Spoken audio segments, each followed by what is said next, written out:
अच्छा, फिर इन कर्मों का फल नहीं मनुष्य नहीं को नहीं, क्यों गलत भोगना गलत गलत, बिल्कुल। परमात्मा की इच्छा को हम तभी समझ सकते हैं जब हम इच्छा रहित हो जाएं।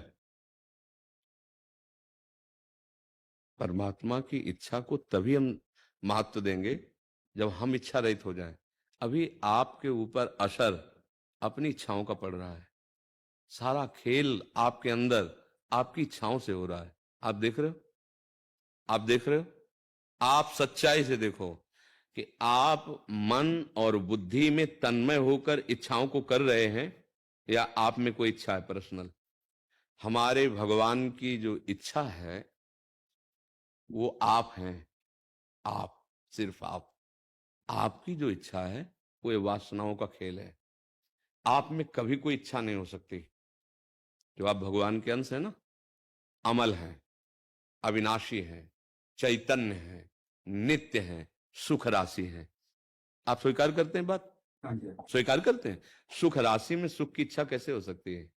जहां सुख का अभाव ही नहीं है वहां इच्छा कैसे हो सकती है? तो इच्छा हुई जहां सुख का अभाव है। सुख का अभाव कहां है? इस शरीर में, इस मन में, इस इंद्रियों में। फिर आ जाते हैं बाहर संसार के भोगों में। अब इच्छा उस अभाव रहित स्थिति में, जो इच्छा का भाव आया, जागृत हुआ कि मैं भोगूं, वो इस मन में तन्मयता होने के कारण, मैं मन, मैं बुद्धि, मैं शरीर, मैं स्त्री, मैं पुरुष। अब ये खेल चल पड़ा इच्छाओं का। मुझे ये चाहिए, ये नहीं चाहिए, ये सुखद है, ये दुखद है, इसे मान कहते हैं, इसे अपमान कहते हैं, इसे लाभ कहते हैं, इसे हानि कहते हैं, इसे जन्म कहते हैं, इसे मृत्यु कहते हैं। ये सब मिथ्या। अब इस मिथ्या को जब तक नहीं जान पाओगे तो सत्य को कैसे जान पाओगे? और सत्य को नहीं जान पाओगे तो आपको लगेगा उसी भगवान की इच्छा। जैसा प्रश्न उन्होंने सुनाया, फिर दंड मुझे क्यों दिया जा रहा है, फिर दुख मुझे क्यों दिया जा रहा है? तो फिर आप बंधे कहां हो? अगर आप, अब एक तो पक्ष एक, दूसरी बात, अगर सब भगवान की इच्छा से हो रहा है तो फिर दुख सुख किसको मिल रहा है? आपको। तो फिर इच्छा किसकी थी? फंस जाओगे, उत्तर नहीं दे पाओगे। अगर भगवान की इच्छा है तो फिर सुख दुखे समय कृत्वा लाभा लाभो जया जयो। फिर उसको कौन विचलित कर सकता है? अब भगवत इच्छा में जब अपनी इच्छा का समाहित हो गया तो न दुख है, न सुख है, न लाभान द्वंद्व विमुक्ता सुख दुख संगई। ये परम पद की स्थिति हो गई। इसलिए अगर हम सावधान हो जाए तो हम सच्चे ज्ञानी बन सकते हैं। हम पहले अपनी इच्छाओं का दो विभाग करें, क्योंकि अभी भगवान की इच्छा तक पहुंच ही नहीं है। भगवान की इच्छा अगर आप पहुंच जाओगे तो अभी परमानंद में डूब जाओगे। उनकी केवल एक ही बात हुई थी, एको हम बहुश्यामा, बस दूसरी नहीं। तुम्हारी एक ही बात होनी है, बहुश्यामा में एको हम। हमारी बातें समझ पा रहे हो कि नहीं समझ पा रहे हो? है? हाँ, जब सवाल छूट जाना होता है ना तो सूत्र से चलते हैं। हमारी इच्छाएं हैं और वही हमारी इच्छाएं बांधने वाली हैं, हमें दुख देने वाली हैं, हमें सुख देने वाली हैं। हम उनके दो विभाग करते हैं, एक गंदी इच्छा और एक अच्छी इच्छा।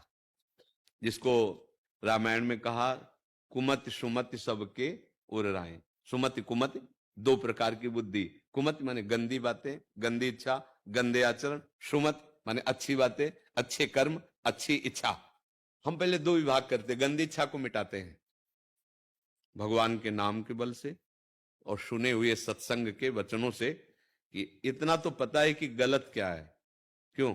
आपको पता है? आपको क्या? हमें लगता है सबको पता है, क्योंकि सबके हृदय में भगवान बैठे हैं तो प्रेरणा तो देते ही रहते हैं ना कि यार ये गलत कर रहे हो। अगर गलत इच्छा को आप मिटा दो, सुख भोग की इच्छा इतनी बढ़ गई जबकि मुझे कोई जरूरत नहीं है। नेत्र से लेकर हर इंद्री तक ये मायाकृत है, इतना पता है। हर इंद्री माया। ये शरीर आप नहीं है, शरीर पे आप हैं पर शरीर आप नहीं है। पर आप शरीर अपने को मान लिए हैं। अब आपका देखना शुरू हो गया, भोगना शुरू हो गया, तो इसको पहले दो विभाग में कर लीजिए। पहले बुरे आचरणों से, गंदे आचरणों से, अधर्म आचरण से, निंदनीय बातों से अपनी इच्छा को हटा लीजिए। फिर बचेगी शुभ इच्छा। शुभ इच्छा का मतलब होता है एक निर्मल जल, एक शांत जल। उसमें आपको दिखाई देगा कि सत्य वस्तु ये भी नहीं है। तो शुभ इच्छा का भी त्याग हुआ। अब जहां इच्छाओं का त्याग हुआ तो आप और भगवान दो नहीं रह गए। जा ही न चाहिए कबों कछु, तुम सन साज सने बसो निरंतर तासु। सो राउर निज गे, ब्रह्मविद ब्रह्मवि भवति। इच्छा रहित भगवान का स्वरूप होता है।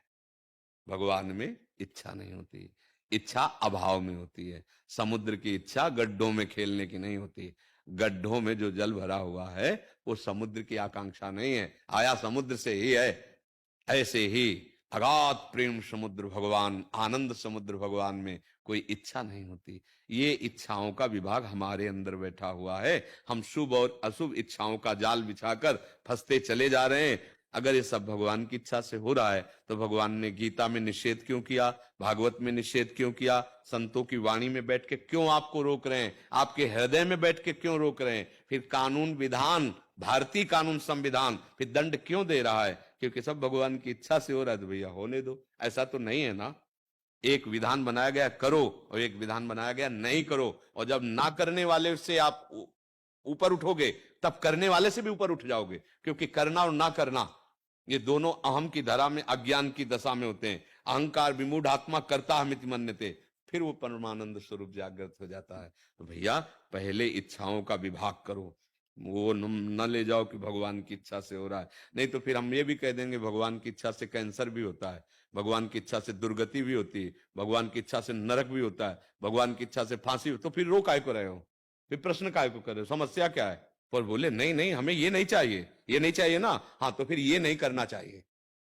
अगर ये भोग नहीं चाहिए तो फिर ये कर्म नहीं करना चाहिए। फिर अच्छे कर्म करो, भगवान नाम जप करो, जिसलिए तुम्हारा मनुष्य शरीर मिला है। जब इच्छाओं का दमन हो जाएगा तब आप जान पाओगे कि भगवान का क्या स्वरूप है। कोई इच्छा नहीं। बड़ा भ्रम चल रहा भैया, बड़ा भ्रम। कैसे हम तुम्हें समझाएं? जैसे स्वप्न में नहीं होती, पूरी बाजार लगी होती, पूरे झगड़े झगड़े सब चलता रहता है, लेकिन जागो तो कुछ नहीं होता। ऐसा है ये भैया, ये उमा का हूं मैं अनुभव अपना, सत हरि भजन जगत सब सपना। आप कुछ समझ पा रहे हैं जी? है नाम जब करोगे तो सही में समझ पाओगे। ये बड़ी गूढ़ पहेली